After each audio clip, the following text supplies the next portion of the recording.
this administration is profoundly evil in ways that are difficult for Americans to comprehend. We have reached a stage of illegality, immorality, and depravity in a federal administration that can't do anything about. Master negotiator, art of the deal. About the tin pot dictator. He's paying millions of dollars to hide these people in a concentration camp. Donald Trump ist in Panik wie nie zuvor, als brisante Ehegeheimnisse live im nationalen Fernsehen enthüllt werden. Die bahnbrechenden Enthüllungen haben sowohl Befürworter als auch Kritiker fassungslos gemacht. Und Trumps Team bemüht sich um Schadensbegrenzung. Glauben Sie, dass diese Geheimnisse das Image von Trump endgültig zerstören werden? Kommentieren Sie 1, wenn Sie das glauben, oder 0, wenn Sie glauben, dass er es überleben wird. Lassen Sie uns in die schockierenden Details eintauchen, die die Nation erschütterten. Ignore Congress. But this is the appeal. Our liberties, the separation of powers, our constitutional order is at grave risk. Bevor wir weitermachen, drückt den Like-Button und abonniert die Seite. Denn ihr wisst, dass ihr das nicht verpassen wollt. Die Enthüllungen, die George Conway über Donald Trumps Ehe machte, waren keine Überraschung. Damit zerstörte er das gesamte Narrativ, wonach sowohl Trumps Beziehung als auch seine Präsidentschaft eine Art makelloses Märchen seien, das die Öffentlichkeit glauben solle. Es waren nicht nur ein paar Federn, die er aufgewirbelt hat. Der gesamte Trump-Melania-Mythos wurde von ihm gründlich zerstört. Genauso wie er versucht hat, sich selbst als idealen Familienvater zu vermarkten, hat er versucht, einen schrecklichen Präsidenten als durchschlagenden Erfolg zu verkaufen. Das ist ähnlich wie bei der Illusion, dass Trumps Regierung erfolgreich sei. Ist es George? Einfach ausgedrückt, war Ehrlichkeit seine bevorzugte Waffe der Wahl. Darüber hinaus wurden, ähnlich wie bei Trumps Politik, alle glitzernden Fassaden zerstört und damit das Chaos, das sich dahinter verbarg, offenbart. You should be saying thank you for being here, and you should say thank you by giving us Mr. Abrego Garcia back. That didn't happen. It did not. Did not happen. And so, he's basically saying, whoa, we can't do anything about it because what are we going to do? Are we going to smuggle him back in the United States? So he's basically putting it on Trump. Es gibt kein besseres Beispiel als das verheerende Vermächtnis, das kein Geringerer als Donald Trump hinterlassen hat, wenn es um den Untergang der Vereinigten Staaten von Amerika geht. Möglicherweise werden Sie seine Bewunderer in den höchsten Tönen loben hören. Doch die Wahrheit, die angesichts des ganzen Getöses und der Angeberei so leicht zu übersehen ist, zeigt ein völlig anderes Bild. Trump ist es nicht nur nicht gelungen, die Vereinigten Staaten von Amerika wiederzubeleben. Er hat das Land auf eine Art und Weise zurückgeworfen, da niemand, nicht einmal die zynischsten politischen Beobachter, hätte vorhersehen können. Und zwar auf eine Art und Weise, die völlig unerwartet war. Im Gegensatz dazu ist dies das Ergebnis, das eintritt, wenn ein Reality-TV-Star, der keine Erfahrung in der Politik hat, zum Präsidenten gewählt wird. Das Ergebnis war eine Zugkatastrophe der Unfähigkeit. Und die Folgen haben die Nation veranlasst, den Kopf zu schütteln und sich zu fragen, wie wir das zulassen konnten. You've got the tin pot dictator from El Salvador, who's not even wearing a tie, right? I was assured that if you went into the Oval Office not wearing a tie, I would at least button that my J.D. shirt, right? Vance would just materialize and berate you for.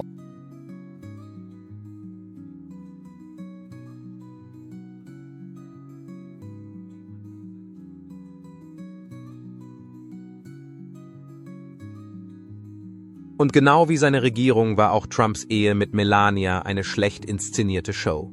Er hat den Anschein von Macht und Leistung erweckt. Eine Illusion, die sein Ego stärken sollte, während die Schwächen für jeden, der bereit war, genauer hinzusehen, bereits offensichtlich waren. So ähnlich hat er sich auch während seiner Amtszeit präsentiert.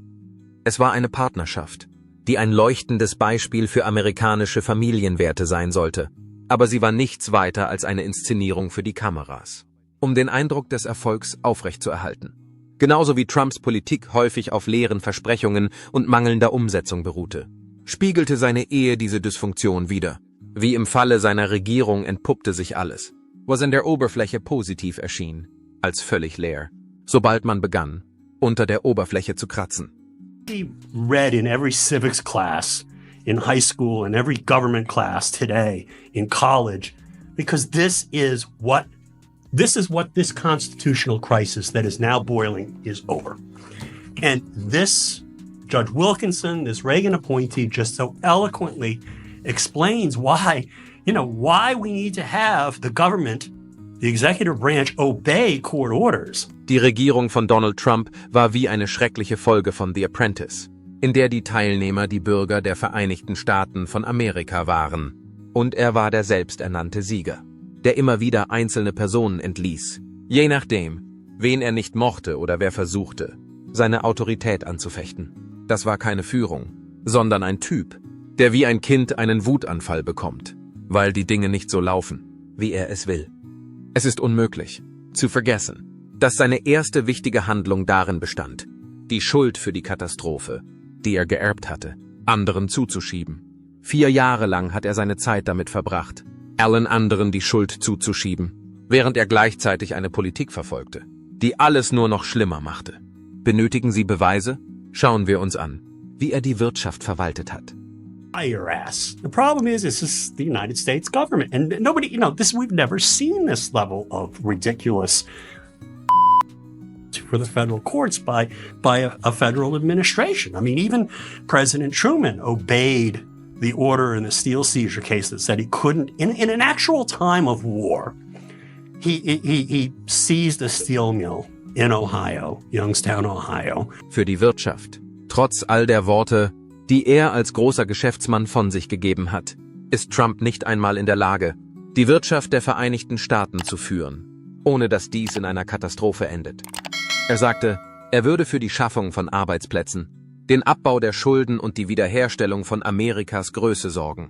Stattdessen wurden wir Zeuge der größten Steuersenkungen, die es je für Milliardäre gegeben hat, einer Zunahme der wirtschaftlichen Ungleichheit und Millionen von Mitgliedern der amerikanischen Bevölkerung, die darum kämpfen, über die Runden zu kommen. Während die Arbeiterklasse immer weiter zurückfiel, ging es Trumps Freunden aus dem obersten 1% der Bevölkerung finanziell gut. Der Handelsstreit mit China, den Trump als seinen Schlaganfall bezeichnet hat, ist ein weiteres Thema, über das nicht einmal gesprochen werden sollte. Warnung, es ist nicht so gelaufen wie geplant. In der Zeit, in der er über Zölle schimpfte, hatte die Mittelschicht in den Vereinigten Staaten das Nachsehen und musste einen Anstieg der Kosten für gewöhnliche Waren hinnehmen, während Trump behauptete, er würde gewinnen. Die Wahrheit ist, dass Trump nie etwas von Wirtschaft verstanden hat. Nur um seines Images willen wusste er, was gut aussieht. Er fuhr fort, das Konzept seines persönlichen Erfolgs zu fördern, während er gleichzeitig das Land in den Ruin trieb. Und das war das Einzige, was in die richtige Richtung zu gehen schien. George Conway hat ans Licht gebracht, was wir alle miterlebt haben. Ein Mann, der nicht einmal in der Lage ist, sein Privatleben zu regeln, geschweige denn die Angelegenheiten des ganzen Landes. Wenn die Art und Weise, wie Trump die Wirtschaft verwaltet hat, ein Indikator dafür ist, wäre es für die Vereinigten Staaten von Amerika besser gewesen, ihn überhaupt nicht an der Macht zu haben. Auf der anderen Seite war er präsent und zerstörte alles, was er in die Finger bekam. Fundamentally, what they're doing is, and the magic word of the day is contumacious, which is the legal adjective that describes contemptuous behavior against the court that violates the court. Oh, is that what that word is? Contumacious. C-O-N-T-U-M-A-C-I-O-U-S. Contumacious. Außerdem sollten wir nicht übersehen, wie Trump mit internationalen Angelegenheiten umgegangen ist. Es ist bemerkenswert, dass er während seiner Zeit im Weißen Haus für eine unglaubliche Anzahl diplomatischer Katastrophen verantwortlich war. Wenn man bedenkt, dass er sich mit seiner Fähigkeit, mit den Führern anderer Länder zu verhandeln, brüstete. Ganz gleich, ob es sich um seine Liebesaffäre mit Leuten wie Putin und Kim Jong-un handelte oder um seine Unfähigkeit, komplizierte internationale Fragen zu verstehen. Trumps außenpolitische Aktionen waren wie eine Schachpartie, während alle anderen Dame spielten. Er hat nicht nur Freunde verprellt und andere Staatsoberhäupter beleidigt, sondern auch dafür gesorgt, dass die Vereinigten Staaten auf der Weltbühne so schlecht dastehen wie seit Jahrzehnten nicht mehr. Seine Herangehensweise an auswärtige Angelegenheiten glich der eines Reality-Show-Treffens, bei dem es ihm nur ums Gewinnen ging und nicht darum, das zu tun, was im besten Interesse der Nation war. Ein Mann, der bei mehreren Gelegenheiten die Schwere der Infektion herunterspielte, keine Maßnahmen ergriff, bis es zu spät war und falsche Informationen verbreitete, als ob es seine Aufgabe wäre, dies zu tun. Anstatt sich auf die Beschaffung von persönlicher Schutzausrüstung (PSA), die Entwicklung einer umfassenden Teststrategie oder die Unterstützung der Staaten bei der Koordinierung von Ressourcen zu konzentrieren, verschwendete Trump seine Zeit mit dilettantischen Pressekonferenzen und Schuldzuweisungen. Währenddessen starben Menschen und die Wirtschaft verschlechterte sich weiter. Need to hear that conversation between Trump and Bukele that didn't make it to the U.S. feed. We didn't need to know that that's what it's at stake. Yeah. They don't need to know that the liberty of anybody, the due process rights of anybody, any person in the United States under the Fifth Amendment, if any person, regardless of whether they're aliens, regardless of whether they have a green card or they're here illegally, they're all entitled to due process, as are we. Trumps völlige Missachtung der Wahrheit war das entscheidende Merkmal, das seine Führungsqualitäten oder deren Fehlen ans Licht brachte. Er war nicht in der Lage, die Verantwortung für seine Fehler zu übernehmen. Er kümmerte sich nicht um die Wahrheit und er hatte keinen Respekt vor wissenschaftlichen Prinzipien. Im Gegenteil, er hat sich noch mehr auf Fake News verlassen und die Verantwortung für sein Versagen auf alle anderen abgewälzt. Als George Conway feststellte, dass die Grundlage von Donald Trumps gesamter Verwaltung das Konzept war, dass die Menschen etwas ohne zu hinterfragen akzeptieren würden, wenn man es nur oft genug wiederholen würde, hatte er absolut recht. Andererseits ist das keine Führung. Und es ist auf keinen Fall eine Regierung. Es ist eine Farce, die tragischerweise Tausende von Menschenleben gekostet hat. Trotz seiner Versprechungen wird die von Trump versprochene großartige Wirtschaft nicht sein wahres Vermächtnis sein. Die Instabilität, die Zwietracht und das Misstrauen, das er im ganzen Land verbreitet hat, werden Gegenstand eines kommenden Dokumentarfilms sein. Sie wird sich auf die Art und Weise konzentrieren, in der er Mittel veruntreut, Mitarbeiter entlassen und Probleme, die dringend einer Lösung bedurften, außer Acht gelassen hat. Während seiner Amtszeit war er nicht nur in Bezug auf seine Führungsqualitäten unethisch. Eine solche Charakterschwäche zu haben, war ein Versagen. Während er behauptete, der beste Präsident zu sein, den die Vereinigten Staaten von Amerika je gesehen haben, hat er das amerikanische Volk belogen, die Wahrheit verdreht und Beziehungen zerstört. George Conway hat ihn jedoch durch seine scharfsinnigen Beobachtungen als den Mann entlarvt, der er in Wirklichkeit ist, ein Mann, der nicht in der Lage ist, sein persönliches Chaos zu verwalten, geschweige denn ein Land. Das Einzige, was Trump erfolgreich leiten konnte, war ein Land, das er in den Ruin trieb. Und selbst das schaffte er mit Flair. Oder besser gesagt, ohne Stil. Other than the color of people's skin, No, maybe? but this is a really important distinction. And then, of course, to go back to the other point is like, we know what he thinks of his political enemies. We know what he's trying to do with the political. He promised this during the campaign. Right. And basically, so much of what he's doing is about punishing. Das Vermächtnis von Donald Trump dient als warnendes Beispiel dafür, dass Macht nicht unbedingt immer mit Kompetenz einhergeht. In Wirklichkeit hatte sie im Fall von Trump häufig den gegenteiligen Effekt. Der Mann war eine lebende Verkörperung des Eigeninteresses, der seine Autorität auf eine Weise ausübte, die häufig nur ihm selbst und seinen Partnern zugute kam, während er das Land mit den Folgen seines Handelns allein ließ. Seine Unfähigkeit wurde durch einen Kreis von Kriechern und Ja-Sagern begünstigt, die sich mehr Sorgen um ihren persönlichen Vorteil als um die Zukunft des Landes machten. Es geht nicht nur darum, dass er dumm war, sondern auch darum, wie seine Unfähigkeit ermöglicht wurde. Dies war nicht das Versagen einer einzelnen Person. Jeder von ihnen hatte seine eigenen Beweggründe, am Trump gewähren zu lassen, sei es aus Angst, politischem Opportunismus oder einfach nur aus Faulheit. Sie waren daran beteiligt, dass sich diese Katastrophe ereignen konnte. Das ist nicht nur ein Akt der Feigheit, sondern ein Zeichen dafür, dass sie erkennen, dass sie mitverantwortlich sind für das Unglück, das geschehen ist. Angesichts des Bösen zu schweigen, gilt nämlich immer noch als bösartig. Außerdem werden sie sich, wenn die Geschichtsbücher geschrieben werden, für ihre Mitschuld an den Unruhen verantworten müssen, die Trumps Art von Instabilität nicht nur in den Vereinigten Staaten von Amerika, sondern auch in der ganzen Welt verursacht hat. The federal government, presidents of the United States, have obeyed the Supreme Court. And the best example is, again, Nixon. U.S. versus Nixon. And so what's happening here is unprecedented. Now, they're not saying we refuse to obey court orders. They're saying things like, well, there are six reasons why, including the president's foreign affairs power, you can't make us do this. And then they're, misconstruing the order, and they're just playing games. Der schädlichste Aspekt von Trumps Führung ist jedoch die schamlose Verachtung der Wahrheit, die er an den Tag gelegt hat. Unwahrheiten, Halbwahrheiten und völlige Fälschungen waren die Grundlage, auf der seine gesamte politische Karriere aufgebaut war. Ob es um seinen kommerziellen Erfolg, die Wahl, 2016 oder sein Management der Epidemie ging, Trumps Selbsterhaltungstrieb und sein Ego führten dazu, dass er die Fakten in eine Form verzerrte, die ihm passte, ohne Rücksicht darauf, wie viel Schaden er damit anrichtete. Dies galt unabhängig davon, ob es sich um eines dieser Dinge handelte oder nicht.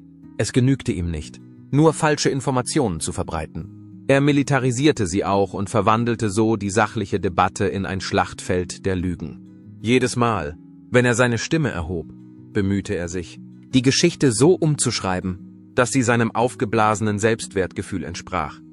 Dies war nicht nur eine schlechte Führung, sondern ein Verrat an der Wahrheit, der im politischen Kontext noch nie so gefährlich war. Es ist nicht möglich, den Schaden, der der Moral des Landes zugefügt wurde, die Korrumpierung der demokratischen Prinzipien und den Schaden, der den Außenbeziehungen zugefügt wurde, schnell wieder gut zu machen. Wir haben Jahre des Wiederaufbaus vor uns, des Versuchs, die wirtschaftliche Katastrophe zu bewältigen, die Glaubwürdigkeit der Außenpolitik wiederherzustellen und die tiefen Risse zu kitten, die er absichtlich verschärft hat. Die Menschen, die ihm gefolgt sind und sich naiv seinen Launen unterworfen haben, werden sich mit den langfristigen Folgen ihrer Unterstützung für ihn auseinandersetzen müssen. Sie werden die Konsequenzen ihres Handelns zu tragen haben. And he cited his Article 2 powers. And the Supreme Court said, you can't do that. You need a statute. You just can't take property like that. You need a law. And then, let's leaving apart the question of just compensation. Dass der Schaden, den Trump hinterlassen hat, nicht nur eine politische, sondern auch eine kulturelle Angelegenheit ist viel besorgniserregender als die Tatsache, dass es sich um eine politische Frage handelt. Donald Trump hat nicht nur den Institutionen der Nation Schaden zugefügt, sondern auch unsere Wahrnehmung von Wahrheit, Fakten und Anstand verändert. Es gelang ihm, Millionen von Menschen davon zu überzeugen, dass Lügen völlig akzeptabel sind, dass Korruption die Norm ist und dass Moral nicht erforderlich ist. Das giftige Niveau, das während seiner Amtszeit freigesetzt wurde, ist etwas, mit dem wir heute noch zu kämpfen haben. In diesem Sinne geht es bei seinem Vermächtnis nicht nur um den Aufruhr, den er während seiner Amtszeit verursachte, sondern vielmehr um die Art und Weise, in der seine Amtszeit das grundlegende Wesen der Vereinigten Staaten von Amerika beschädigte. Die Tatsache, dass er aus dem Amt schied, bedeutete nicht, dass sein Einfluss nicht mehr spürbar war. Vielmehr hinterließ er bei einer ganzen Generation von Wählern, die darauf konditioniert worden waren, seine Realität zu akzeptieren, einen Eindruck. Seine Führung war ein Spektakel der schlimmsten Sorte, eine Unterhaltungsshow, die sich als Regierungsführung ausgab. Und jetzt haben wir es mit der Realität zu tun, mit einem Land, das unter den Nachwirkungen einer Person leidet, die ihre Amtszeit dazu nutzte, eine Marke aufzubauen, Bündnisse zu zerreißen und die Vereinigten Staaten auf wackeligem Boden stehen zu lassen. Seine Führung war ein Spektakel. And if somebody is denied due process, then they can deny anybody due process. If you can put somebody in shackles and send them to a gulag in El Salvador without due process, and due process doesn't apply to somebody the Constitution clearly provides that due process applies to. Es ist zwingend notwendig, dass wir nie wieder zulassen, dass jemand wie Trump an die Macht kommt. Und wenn es etwas gibt, das wir daraus lernen können, dann ist es, dass die Präsidentschaft von Donald Trump ein Lehrstück dafür ist, warum dies so notwendig ist. Es ist klar, dass wir, wenn wir nicht wachsam sind, in die Falle tappen und zulassen, dass die falsche Art von Person an die Spitze der Organisation gelangt. Seine Zeit im Amt hat dies gezeigt. Eine Person, die mehr Wert auf Macht, Aufmerksamkeit und Ego legt als auf die Nation, die sie führen soll. Es ist möglich, dass er in allem, was er versucht hat, erfolglos war. Aber sein wahres Vermächtnis wird der Weckruf sein, den die Vereinigten Staaten von Amerika gebraucht haben. Er wird uns daran erinnern, dass niemand zu groß ist, um zu scheitern, und dass wir nicht zulassen dürfen, dass das Land von Egos und Fantasien kontrolliert wird. Die Zeit von Trump mag vorbei sein, aber die Zukunft des Landes ist noch lange nicht zu Ende. He has some domestic abuse charges, whatever. That is immaterial. This is what I love about this thing is like, this isn't about him, it's about us. Right. It's about our system and how we do things. And so Right. you saying that 5 years ago he did domestic assault or he was caught with MS-13s, like maybe he's a really bad guy. That is immaterial to whether or not we have due process for sending somebody to prison for the rest of their lives in a different country. Es ist möglich, dass es Trump gelungen ist, der Welt vorzugaukeln, dass er ein hervorragender Präsident sei. Aber George Conway hat endlich den Vorhang gelüftet. Und die Realität ist nun für alle sichtbar. Der Präsident ist kein Geschäftsmann. Er ist in keiner Weise ein Anführer. Er war ein Lügner, der die letzten 4 Jahre damit verbracht hat, so zu tun, als würde er sich um die Menschen kümmern, während er gleichzeitig alles, was er angefasst hat, ruiniert hat. Die Wahrheit wird immer ans Licht kommen. Und die Wahrheit ist durch Personen wie George Conway ans Licht gekommen. Jetzt wollen wir von Ihnen hören, werden diese neuen Ehegeheimnisse Trump endgültig zu Fall bringen? Oder wird er einen Weg finden, die Geschichte noch einmal zu drehen? Schreiben Sie Ihre Antwort in die Kommentare. Drücken Sie den Gefällt mir-Button und vergessen Sie nicht, sich für weitere aktuelle Informationen anzumelden.